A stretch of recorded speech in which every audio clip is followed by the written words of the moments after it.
दिया और बाती हम की कहानी घूमती है पुष्कर में बसे सूरज और संध्या की इर्द गिर्द। कैसे शादी के बाद भी सूरज के सपोर्ट से संध्या अपना IPS बनने का सपना पूरा करती है राठी फैमिली की जिम्मेदारियां उठाने के साथ साथ। संतोष और अरुण यानी भाभो और भाभासा अपने बेटे सूरज की शादी की तैयारियों में जुटे होते हैं। उनके 3 बेटे होते हैं, सूरज, विक्रम और मोहित, और एक बेटी छवि। मीनाक्षी विक्रम की बीवी होती है।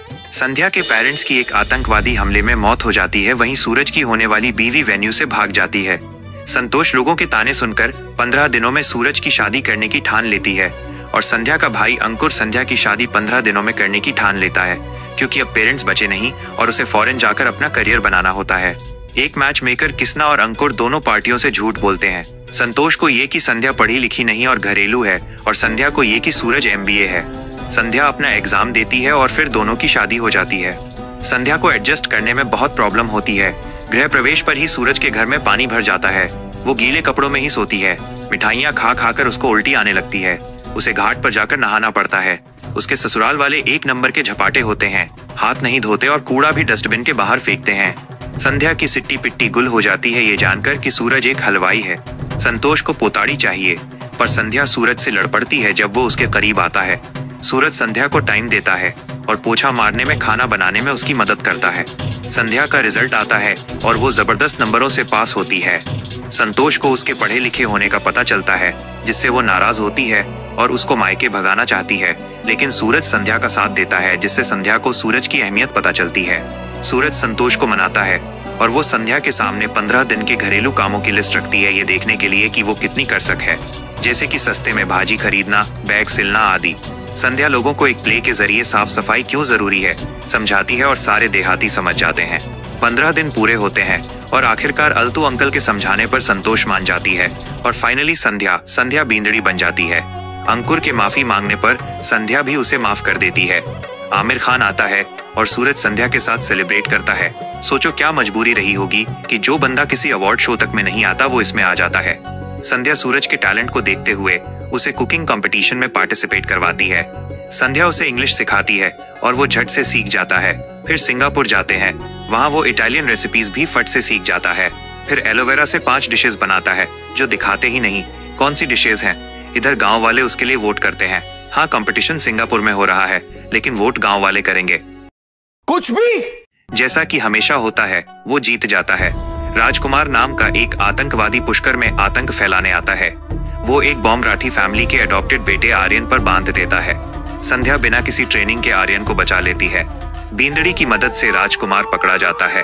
सूरज को पता चलता है कि संध्या का सपना IPS ऑफिसर बनना है, तो वो उसका समर्थन करता है।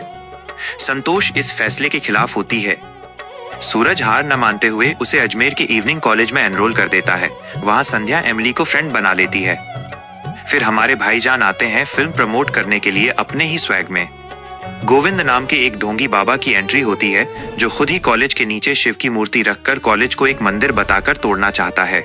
संध्या उसका भांडा फोड़ती है और वह पकड़ा जाता है। अब भाभो भी संध्या का समर्थन करती है और उसका एडमिशन छवि के कॉलेज में करवा देती है। एमिली मोहित के बच्चे से गर्भवती हो जाती है, जिसके चलते गांव वाले उनके खिलाफ हो जाते हैं। संतोष उसका धर्म परिवर्तन चाहती है पर असफल रहती है। फिर गांव वाले उन्हें जिंदा जलाने की कोशिश करते हैं। हालांकि सबको बचाकर और बाकी सबको मनाकर उनकी शादी कर दी जाती है। सूरज संध्या के लिए टीवी न्यूज़पेपर लगवाता है और इससे हमें पता चलता है कि राठी परिवार बिल्कुल ही देहाती था, क्योंकि यहाँ बेसिक चीजें भी नहीं थी। एमिली एक बेटी परी को जन्म देती है। संध्या IPS की परीक्षा में सफल रहती है और हैदराबाद में उसकी पोस्टिंग होती है। वहां पहुंचकर संध्या जाकिर का स्क्वाड ज्वाइन करती है। वहां संध्या भारी बुखार के बावजूद साइकिल रेस, कबड्डी, वो भी जाकिर जैसे ट्रेन पर्सनल के खिलाफ 15,000 की फीट से स्काई डाइविंग और सब कुछ खटाखट जीत जाती है। भाई मानना पड़ेगा, दोनों मियाँ बीवी सब कुछ बहुत जल्दी सीख जाते हैं। संध्या आखिरकार पुलिस चौकी ज्वाइन कर लेती है। वो गोदाम की आग में फंसे लोगों को बचाती है। Basically fire fighter, traffic police, सबका काम संध्या बींदड़ी ही निपटा देती है। एक लड़की दिशा की एंट्री होती है, जो राजकुमार को सेल से भागने में मदद करती है। फिर प्रेमा और माया आती हैं, वो भी राजकुमार की ही साथी होती हैं। फिर वे तीनों एक फ्लाइट को हाईजैक कर लेती हैं। संध्या माया के इनहेलर को शूट करने की धमकी देकर सूरज और बाकी हाईजैक किए गए लोगों को बचाती है। ऐसी दमे की मरीज आतंकी पहली बार देखी। फिर जाकिर की मदद से सभी को बचा लेती है और वे सब उन्हें मार देते हैं। उधर एविएशन विभाग वालों ने प्रार्थना करने के अलावा कुछ और किया ही नहीं। संतोष को एक किडनी की जरूरत पड़ती है तो संध्या अपनी एक डोनेट कर देती है। बाद में संध्या ट्विन बच्चों से गर्भवती हो जाती है। वहीं दूसरी तरफ अंकिता का गर्भपात हो जाता है। संध्या के 2 बेटे होते हैं, वेद और वंश, जिनमें से वंश को सूरज अंकुर को दे देता है। बाद में वंश किडनैप हो जाता है और कहानी 6 साल आगे बढ़ जाती है। पता चलता है कि वंश मिल गया था, पर अंकुर ने सच नहीं बताया ताकि उस पर सिर्फ उसका ही हक रहे। अंकुर अपना रिश्ता संध्या के साथ सुधारता है और वो उसे माफ कर देती है। सूरज होटल खोलने के लिए पैसा कमाने के चलते कबड्डी टूर्नामेंट में भाग लेता है, जहां महेंद्र नाम का एक व्यक्ति अपने बेटे अभय के साथ मिलकर सूरज की साथी अदिति की इमेज खराब करना चाहता है। वो दोनों अपनी ही टीम के खिलाफ जाते हैं और सूरज को चोट पहुंचाते हैं। हालांकि डिसलोकेटेड शोल्डर के साथ ही सही, सूरज उनके खिलाफ जाकर अंततः टूर्नामेंट जीत जाता है। चलो भाई, जब खेसारी कटी हुई टांग से मैराथन जीत सकता है तो टूटा हुआ कंधा लेकर सूरज क्यों नहीं जीत सकता। संध्या ऑपरेशन महाबली के तहत सागरिका बन जाती है और फिर झटपट बंगाली सीख लेती है। ट्रेन ब्लास्ट होता है जिसमें उसे मृत माना जाता है। वो छुपकर उनकी साथी बनकर गर्जना ऑर्गेनाइजेशन में घुस जाती है। वह वहां आतंकवादी हिमांशु की मां मंजरी से मिलती है। उनका साथी शेखर उनका प्लान एग्जीक्यूट कर रहा होता है। मंजरी को संध्या की रियलिटी पता चलती है। लड़ाई के दौरान घायल होने पर मंजरी पैरालाइज हो जाती है। पुष्कर में संतोष मानसिक तौर पर असंतुलित सूरज की शादी लालिमा नामक लड़की से करा देती है। संध्या को पता चलता है कि न्यूक्लियर बॉम्ब बनाया जा रहा है और टारगेट पुष्कर है। लालिमा की देखभाल के तहत सूरज ठीक हो जाता है। संध्या के जिंदा होने का पता चलने पर सूरज भी उससे जुड़ जाता है। मंजरी ठीक हो जाती है और हिमांशु के साथ मिलकर संध्या को पकड़ लेती है और हिमांशु से शादी करवाना चाहती है। संध्या सबको मार देती है और फिर मिसाइल पर कब्जा कर लेती है, मगर शेखर हेलीकॉप्टर से आता है और मिसाइल चुरा लेता है। संध्या उसका भी मुकाबला करती है और बींदनी का हेलीकॉप्टर एक ही जगह मंडराता रहता है, क्रेयॉन जैसी दिखने वाली मिसाइल के साथ। अंत में बींदनी न्यूक्लियर बम को पानी में फेंककर उसे ब्लास्ट कर देती है और न उसे, न हेलीकॉप्टर को और न ही आसपास किसी को कुछ होता है। फालतू में सरकार न्यूक्लियर वार से डरती रहती है। बाय द वे, ये था थर्माकोल की मिसाइल का खिलौने वाला रिमोट। सूरज फिर संध्या से शादी कर लेता है और लालिमा उसे डिवोर्स दे देती है। मोहित की मौत हो जाती है। पता चलता है कि संतोष ने उसे मार दिया क्योंकि वो लालिमा के साथ जबरदस्ती कर रहा था। कोर्ट संतोष को जेल की सजा सुनाती है, मगर संध्या के समझाने पर जज भी उसे माफ कर देता है। फिर लालिमा की शादी तय कर दी जाती है और उसके जश्न समारोह में घर का झाड़ू पोछा सब निपटा कर हमारी गोपी बहू भी शामिल होती है। ले भैया ओम थो, देखिए धर्राटे काट रही है ओम थो। आर्यन आरजू नामक एक पाकिस्तानी लड़की से शादी कर लेता है। आरजू अपने बैकग्राउंड के चलते काफी चुनौतियों का सामना करती है, मगर संध्या के निरंतर समर्थन से वो संतोष द्वारा अपनाई जाती है। फिर से पुष्कर पर गुल नाम का एक आतंकवादी अपने साथी स्वामी और पुरुषोत्तम के साथ हमला करने की साजिश रचता है, मगर संध्या उनका प्लान चौपट कर देती है। फिर वो एक फेक देवी द्विमुखेश्वरी का स्कैम उजागर करती है, जिसमें 3 एक जैसी दिखने वाली लड़कियां सबको बेवकूफ बना रही होती हैं। एमिली की शादी ओम से करा दी जाती है। संध्या गर्भवती हो जाती है।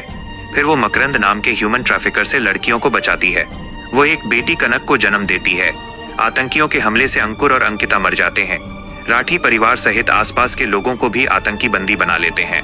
सूरज और संध्या ऐसी तकनीक का इस्तेमाल करते हैं जिससे वे एक ही समय में 2 जगह दिखाई देते हैं और फिर दोनों मिलकर सबको बचा लेते हैं, मगर आतंकी कनक को पकड़ लेते हैं।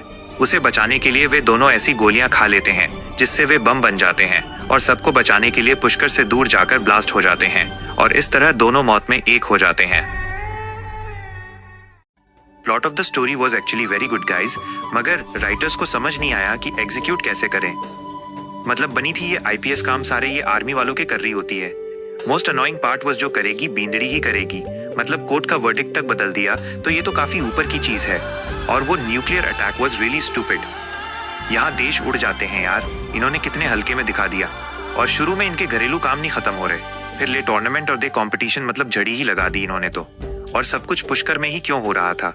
मतलब इतनी छोटी सी रिहायश में ही सारे आतंकवादी धूम धड़ाका मचा रहे थे। वो सूरज सपोर्ट कर रहा था, वो जिंदगी में सफल बन रही थी, बस वहां तक ही अच्छी लगी स्टोरी। मैं अब भी कहूंगा प्लॉट अच्छा था एजुकेशन वगैरह को लेकर, लेकिन इतनी कहानी घुमाकर सब गुड़ गोबर कर दिया।